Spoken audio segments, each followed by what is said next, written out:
Toi aussi tu te retrouves submergé par des tâches répétitives qui t'empêchent d'avancer dans ton business, bienvenue au club. Aujourd'hui je vais te montrer pourquoi j'ai décidé d'embaucher une assistante virtuelle pour libérer mon temps et enfin me concentrer sur ce qui compte vraiment, faire grandir mon activité. Dans cette vidéo je t'emmène dans les coulisses de mon business pour te montrer toutes les étapes, de la prise de décision à l'embauche en passant par les tâches que je vais déléguer. Alors installe-toi confortablement, abonne-toi si ce n'est pas encore déjà fait et c'est parti pour le début de la vidéo.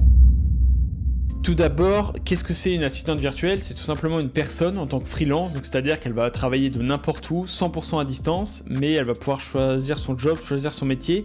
Et si par exemple elle travaille avec moi, eh bien elle va gérer des tâches administratives. Elle va gérer par exemple tout ce qui concerne les posts sur les réseaux sociaux.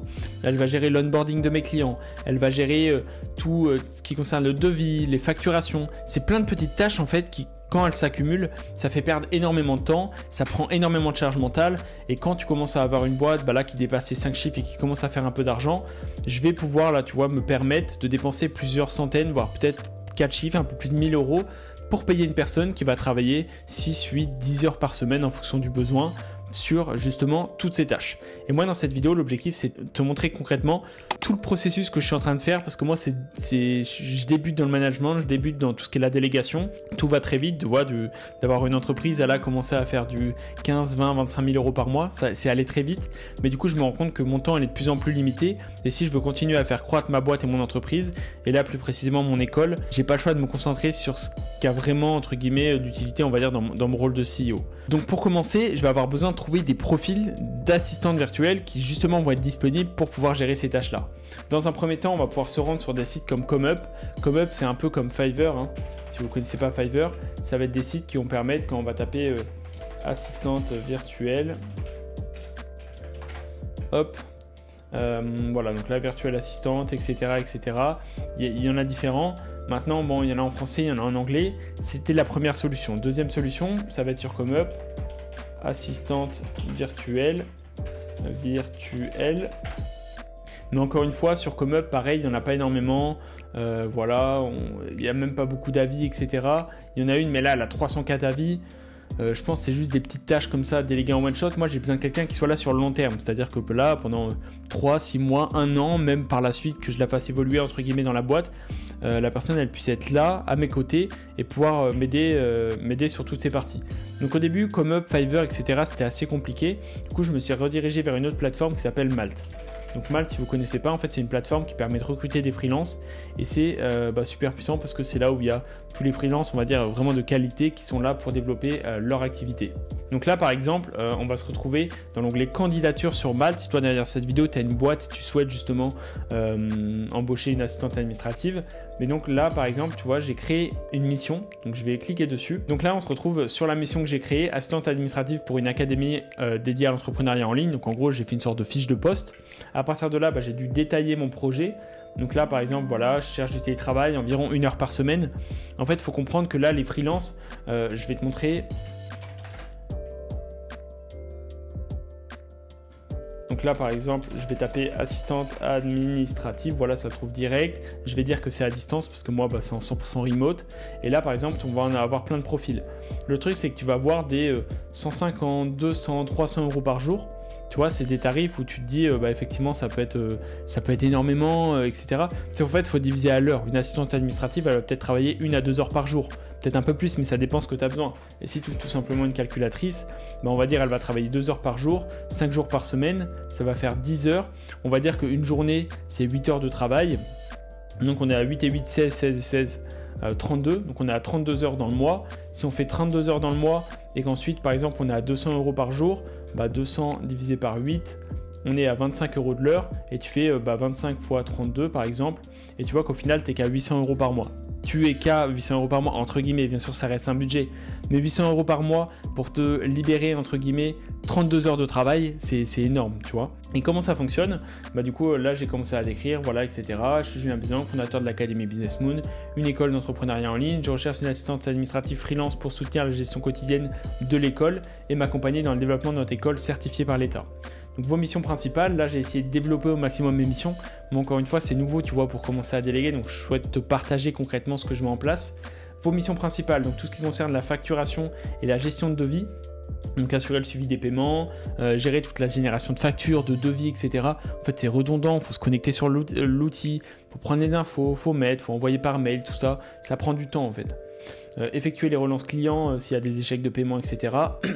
Toute la partie reconnue par l'État. Donc là, par exemple, les conventions de formation qu'il faut signer à chaque fois qu'une personne elle adhère dans l'académie, tu sais, avec des outils, etc. Gérer les aspects administratifs, toute la partie Calliope. Donc, il faut envoyer un mail au début, à la fin de la formation. Il faut vérifier que la personne elle a bien suivi la formation, etc. C'est les process qui sont hyper importants à respecter, qui sont hyper stricts, qui ne bougeront pas. C'est-à-dire que si tu apprends, si par exemple j'apprends à mon assistante comment faire, ensuite elle va savoir faire, elle va être autonome. Ça ne va pas changer tous les jours. Donc l'avantage, c'est que je vais la former pendant 1, 2, 3 semaines. Ensuite, elle va être autonome et elle va pouvoir tout gérer de son côté. Ensuite, la partie gestion des réseaux sociaux, donc poster les contenus, les contenus visuels bien sûr, être en relation avec les différents prestataires, là par rapport aux réseaux sociaux avec le Media Maker, avec le monteur vidéo YouTube, là que tu regardes, avec les montages vidéo verticales, elle va prendre les vidéos justement que les prestataires m'ont envoyées, elle va les mettre sur des plateformes comme Metricool, automatiquement ça va tout automatiser, et ça j'ai pas à le faire en fait. Elle va servir d'intermédiaire entre les tâches à réaliser et justement la finalité, faut les faire. Pareil, tout ce qui concerne l'onboarding des membres, dès qu'une personne va rejoindre l'école, va rejoindre l'académie, eh bien, il faut lui souhaiter la bienvenue, il faut l'onboarder sur le Slack, il faut lui envoyer toutes les informations avec son Drive, il faut lui donner accès à l'écosystème de l'académie, il faut faire une petite vidéo de 20 minutes pour lui présenter que tout se passe bien. Et bien, tout ça, je vais pouvoir le déléguer et ça va me libérer un temps de fou également. Pareil, servir de support aux membres, dès qu'ils ont des questions, etc., pouvoir les rediriger. Organisation et gestion de l'agenda personnel, entre guillemets. Bon là, j'ai pas besoin, par exemple, de lui demander de me réserver un billet d'avion, hein, j'en suis pas là.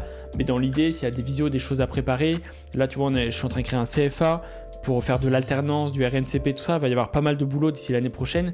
Et ça, c'est plein de choses qu'on va pouvoir, encore une fois, déléguer.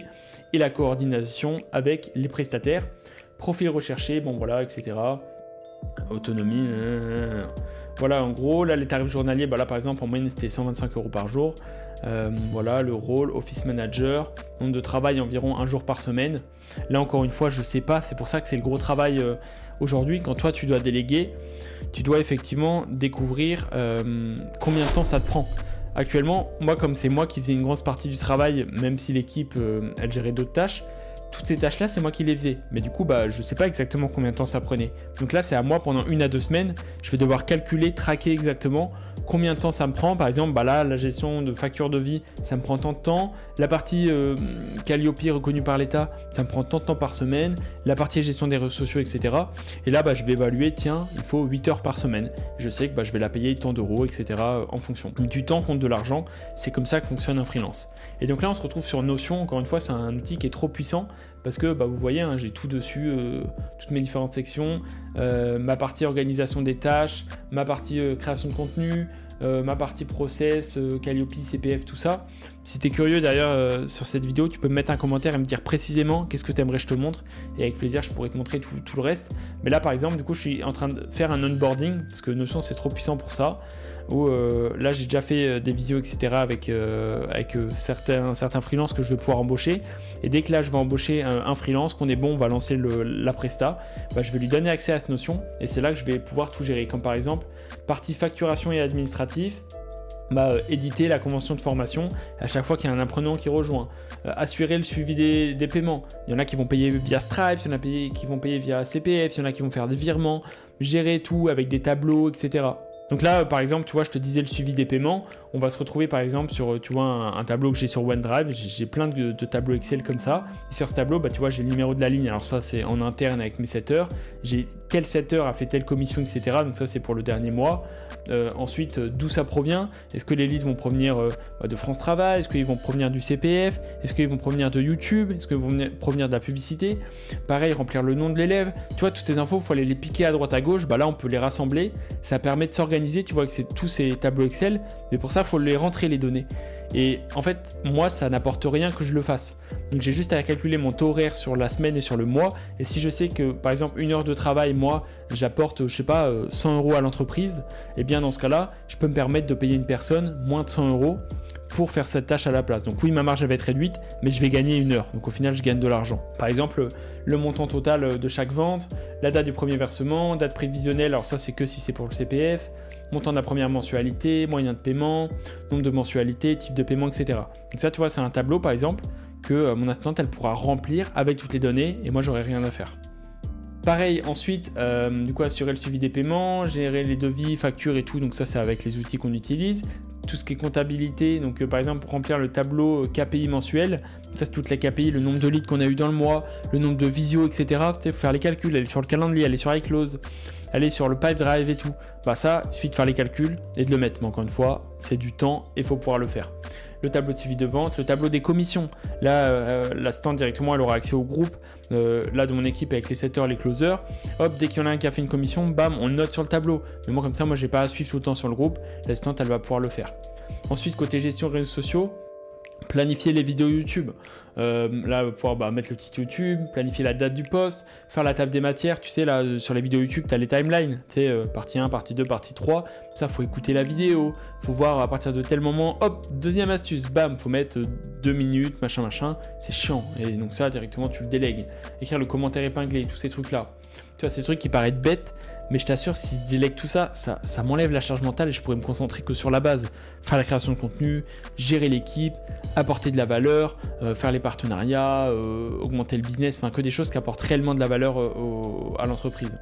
Pareil, planifier les vidéos verticales. Donc ça passe par planifier le jour, gérer la relation avec les prestataires. Donc là, par exemple, être en relation avec le media maker, avec le monteur vidéo. Dès qu'il y a les informations, bam, on les met sur YouTube, etc. Pareil, la partie reconnue par l'État, la Calliope, mais il y a plus que Calliope. Là, j'ai pas tout mis, je suis en train de le faire actuellement. C'est pour ça que je te tourne la vidéo en direct. Il y a la partie certifiante, demain, il y a la partie RNCP. Gestion du process Calliope, donc tu vois, tout gérer, l'envoi des mails, le suivi de l'étudiant, tout ça. Va y avoir la gestion EDOF, donc ça c'est pour la plateforme CPF, il y a plein de choses à faire, c'est pas facile. Hein. Dès qu'une personne elle paye via le CPF, il faut lui envoyer plein d'infos.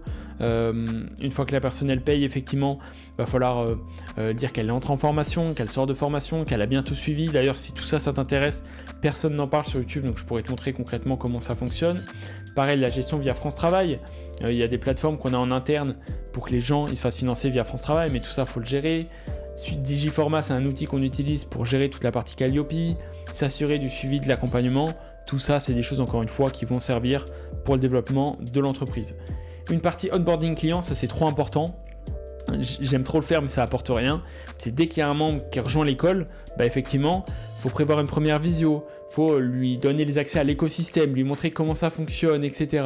Donc exactement, là, c'est là que tu peux réserver tes coachings one-one, c'est là que tu as les coachings collectifs. Ici, tu rejoins le Slack. En rejoignant le Slack, c'est la plateforme communautaire, etc. Et tout ça, elle va pouvoir le faire en visio avec la personne, lui montrer, lui donner les accès. Et encore une fois, moi, au pire, je serai sur le groupe WhatsApp ou quoi que ce soit pour épauler, parce que, encore une fois, je suis là pour bosser, donc j'ai du temps, mais c'est pas moi qui vais m'en occuper. Et ça va apporter une valeur énorme au business, parce qu'en plus, moi, je vais plus tout faire, je vais avoir du temps, mais en plus, sur les gens qui vont rejoindre, ils vont se dire, putain, là, il y a une personne qui gère ça, ensuite, j'ai une autre personne et tout. Ça donne une super image, en fait, et ça, c'est trop bien. Mais encore une fois, c'est de l'organisation, et je vais pas dire que je suis sous l'eau, mais ça demande du temps, ça demande de la gestion et j'apprends tous les jours parce que c'est pas facile. Et pareil, tenir à jour notre CRM avec Pipedrive, tous les leads, etc. C'est un outil qui est super puissant, qu'on utilise et qui est trop puissant pour gérer l'équipe. Si ça t'intéresse, je t'en ferai une vidéo complète, mais vraiment dis-moi dans les commentaires tout ce qui peut t'aider pour lancer ton activité. Je sais que c'est pas des choses où top 10 du meilleur business à lancer, etc. C'est différent de ce que tu vois, mais j'aimerais te montrer concrètement des choses que je mets en place dans mon activité et qui apportent du résultat et pas juste te parler comme ça. Donc voilà un peu comment aujourd'hui j'ai l'ambition d'embaucher d'ici les 2 prochaines semaines une assistante qui va pouvoir m'épauler sur toute cette partie administrative, toute cette partie gestion réseau, etc. qui va me libérer du temps. Et encore une fois, si je dépense 600, 800, 1000 euros par mois, au final sur 15, 20, 25 000 euros de chiffre d'affaires, même si ça représente, je sais pas, ça représente 5, 10, 15%, au final ça libère énormément de temps. Et moi j'ai rien à faire. Si demain je délègue pareil là la partie accompagnement, etc. quand une personne rejoint l'école, qu'à côté je délègue la partie onboarding, tout ça, je ne veux pas dire que j'ai rien à faire, mais toute la partie opérationnelle, j'ai pas à la gérer. Et moi je vais gérer entre guillemets la vision au-dessus de mon business et pas dans mon business. Et ça je pense que c'est un truc à comprendre qui peut apporter énormément. Donc si toi derrière cette vidéo, tu souhaites lancer ton activité, que tu en es à ce stade-là où tu souhaites commencer à déléguer, ou même tu en es au stade 0, tu n'as jamais lancé ton activité mais tu souhaites le faire, on propose du coup via l'Académie Business Moon des accompagnements. C'est du coaching one-one, une garantie de résultat, reconnu par l'État, tu as les financements via le CPF, etc. en fonction de si tu as travaillé avant. Et tout simplement la garantie, c'est qu'en 12 semaines, tu puisses vivre de ton activité. Si ça t'intéresse, je t'en dis pas plus, tu cliques sur le lien juste en dessous de cette vidéo. Dis-moi dans les commentaires si tu souhaites avoir un autre sujet de vidéo. Et on se dit à très bientôt, c'était Julien. Ciao.